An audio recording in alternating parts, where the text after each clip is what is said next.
I'll never forget the screams of Karen's shrieks echoing from inside my barn as she wildly pounded on the thick wooden doors.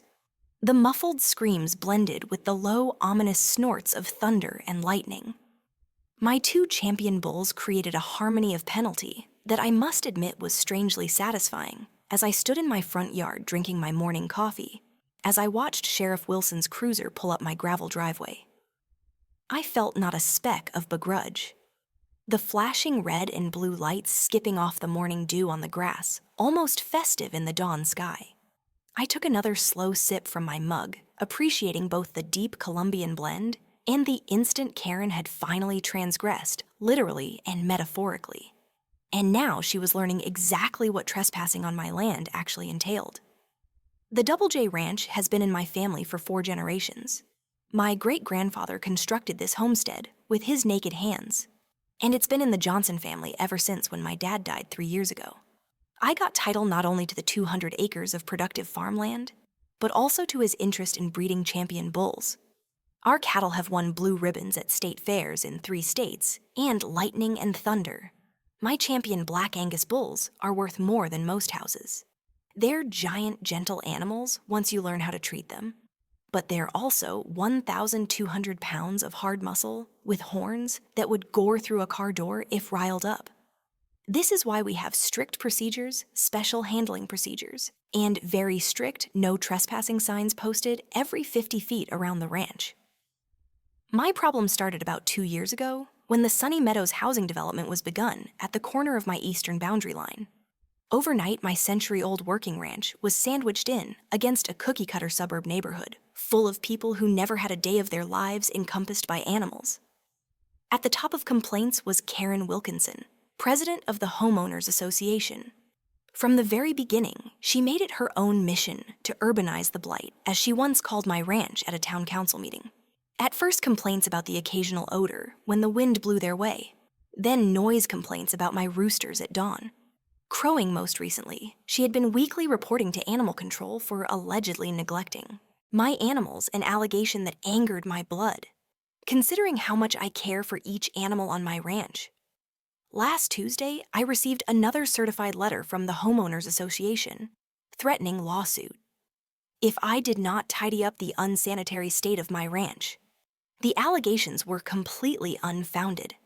Naturally, my ranch scores every inspection with flying colors, and the county even went so far as to utilize my property as a positive livestock management model during their annual training seminars. Even Karen's ongoing campaign was not only an annoyance, it was starting to affect my standing in the community. I had spoken to my lawyer about it, who advised me she had no case legally, but recommended documentation of any continued harassment just in case, which is why I had upgraded my security system a month earlier, installing motion-activated cameras around the property, especially close the enclosures and the barns. That it was early yesterday morning when my phone buzzed with a breach in security. I was in the kitchen having breakfast when the alert notification went through, indicating movement by the south barn. The one where I keep thunder and lightning first. I had assumed it was one of my ranch hands reporting for the morning feeding. But when I opened the app and glanced at the footage, my coffee mug nearly fell out of my hands.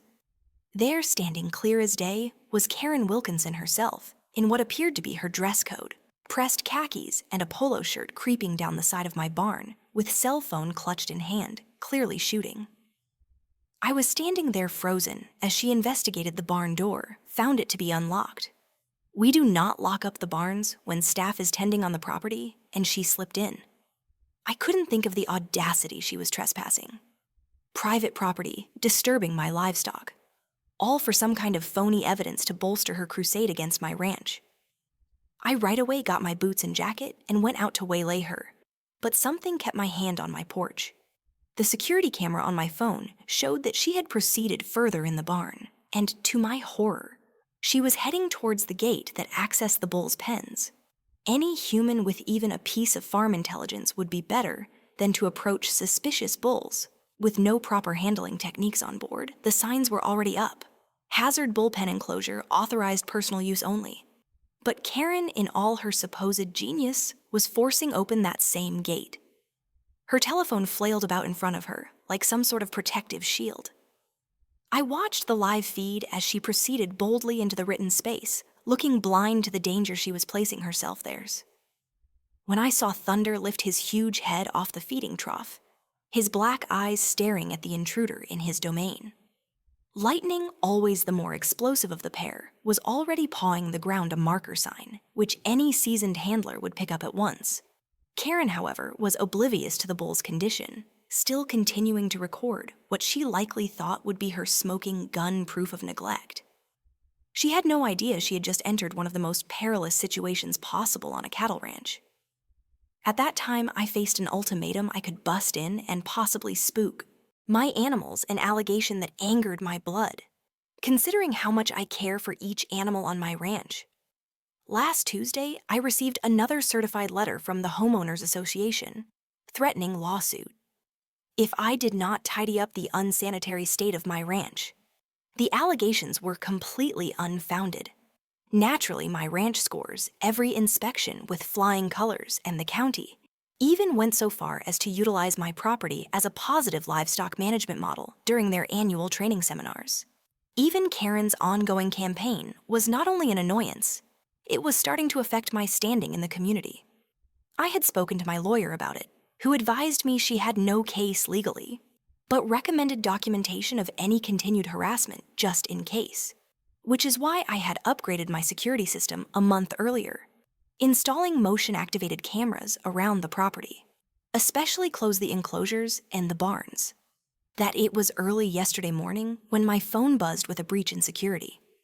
I was in the kitchen having breakfast when the alert notification went through, indicating movement by the south barn. The main barn doors, the mechanism click, started with a solid mechanical thud, and I overheard Karen's self-righteous remark interrupted. Then an abrupt silence, a break, then the groan of her footsteps hurrying to now closed. Main doors. Hello, is anyone there? The door won't open. Her voice was no longer tough in tone, but had been supplanted by growing confusion. I didn't respond, instead pulling out my phone and calling Sheriff Wilson's direct line. Jim Wilson had been sheriff of our county for nearly 15 years, and his family had been friends with mine for generations. He answered on the second ring. Morning, Jim, it's John Johnson at Double J Ranch. I'm not trying to wake you this early, but I got a problem out here that I think you need to look at. I've got an intruder on my land. I recounted the incident again, being sure to emphasize that I had video proof of the intruder, and that I'd never had Karen on my land. The sheriff said he'd be out in 20 minutes. Meanwhile, Karen's bewilderment had turned into ire, then to ask for and then to something nearly panic, because she realized her dilemma. Let me out of here now. This is kidnapping. I have precisely the person in front of me whom I desire, and you are not going to get away with this.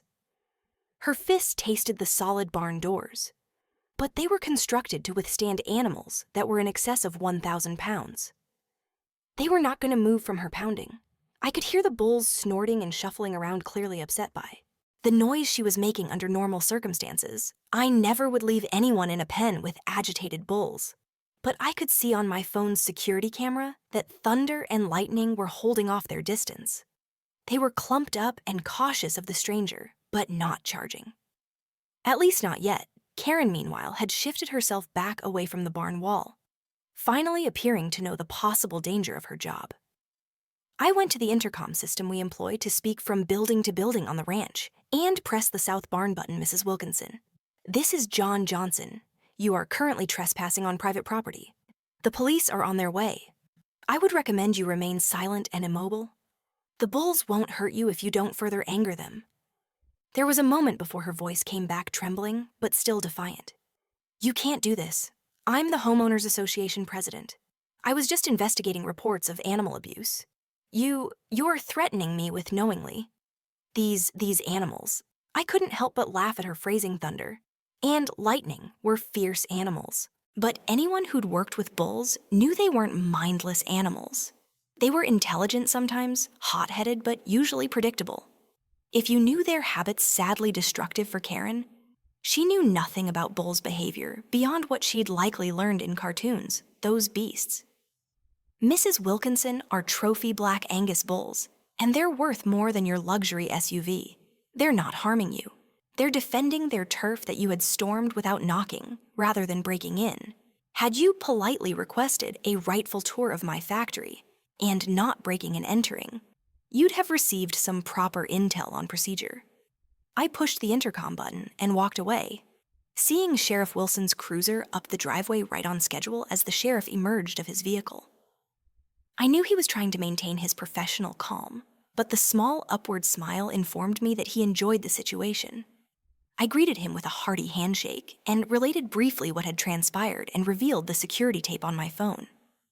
His eyebrows jumped as he watched Karen obviously invading and entering restricted areas with lots of warning signs. "He's still in there with the bulls?" He asked, his voice a mixture of concern and astonishment. I nodded and assured him the animals, though irritated, were holding back, and the containment system would keep any actual damage at bay. Nevertheless, we both knew it was time to extract Karen from her voluntary predicament. The sheriff along with me to the barn, and I unlocked the outside main door, but left the inside gates closed. The tableau that overtook us when we opened the barn doors was nearing absurd. Karen Wilkinson, the tough Homeowners Association president, who'd been pestering me for months, sat on a hay bale in the corner, as far away from the bulls as one could get. Her immaculately coiffed hair was mussed, her designer farmwear was covered with dust and hay, and her look was one of outrage and badly concealed fear. Thunder and lightning were on the other side of the enclosure, staring at her with what I swear was boying amusement. "Thank goodness you're finally here, Sheriff," Karen exclaimed, jumping to her feet at the appearance that aid had arrived. This man locked me in here with these cruel beasts. I want him arrested for attempted murder."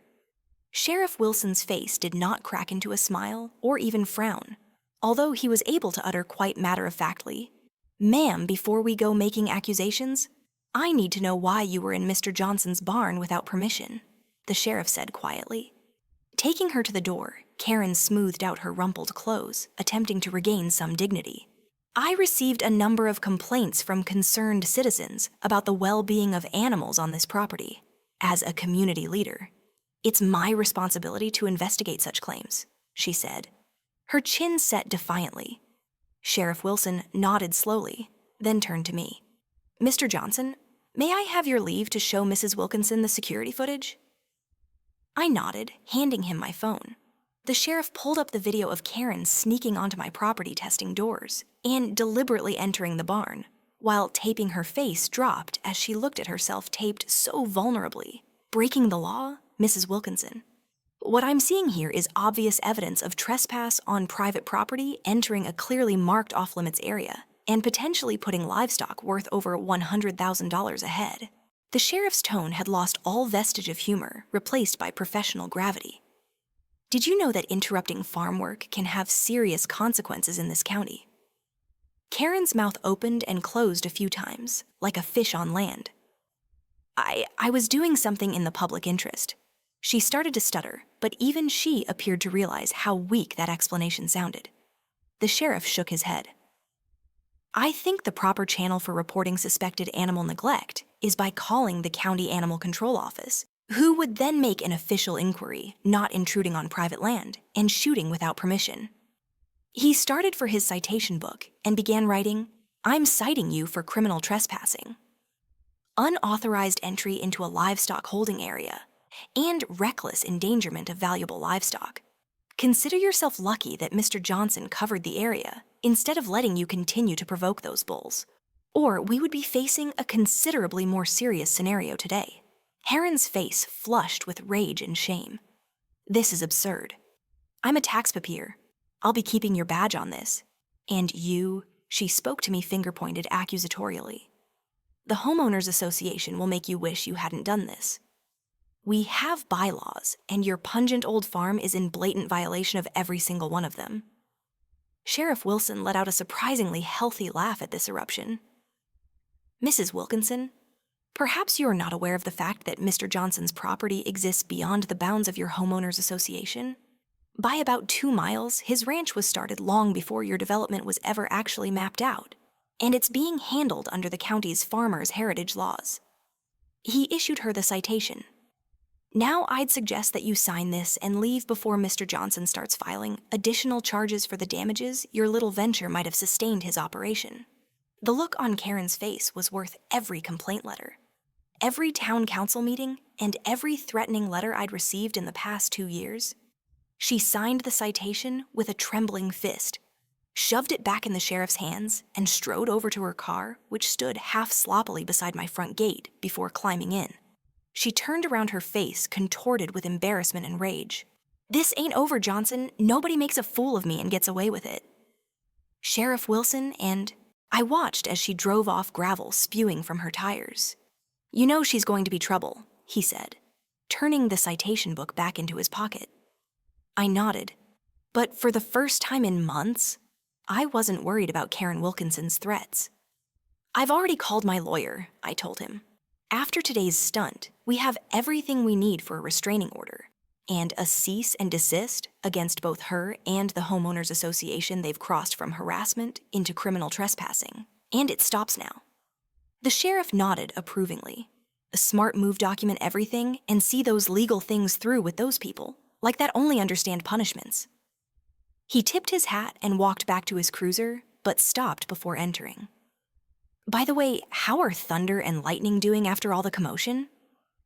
I looked back at the barn, where my 2 champion bulls were now quietly resuming their morning grub. The drama already forgotten in their Boyne minds. Their fine takes more than one hysterical HOA president to shake those 2 as promised. I had my attorney deliver cease and desist letters to Karen personally, and to the Homeowners Association Board of Record. By the end of the day, the letters outlined the course of harassment, included copies of the security video, and made it very clear that any future attempts to interfere with my property or livestock would be met with immediate legal recourse. 2 days later, a formal apology was made by the Homeowners Association Board distance themselves from Karen's unauthorized action, and assuring me they were not going to do anything on making complaints about my ranching practice. A week went by with not even a single complaint call town council petition or passive-aggressive letter. The silence was quite disconcerting after months of continuous wars. Then yesterday morning, I was driving past the Sunny Meadows entrance when I saw something which made me slow down. A for sale sign had been placed out in front of Karen Wilkinson's corner lot residence. The one with the well-manicured grass in the tall flagpole, which violated the very HOA height regulations she so vigorously enforced on other folks. Later that day, I installed new signs on all of my gates beneath the typical no trespassing proclamations. These new signs read, "Warning bulls bite, trespassers cry." And beneath each sign, I put tiny, discreet security cameras just in case someone else was bold enough to try it and see if I was serious or not. But somehow, I don't think I will ever have an issue with unwanted visitors from Sunny Meadows. Again, word gets around quickly in small towns. And the tale of how Karen spent 30 wild minutes trapped inside a barn with 2 championship bulls had already become legend.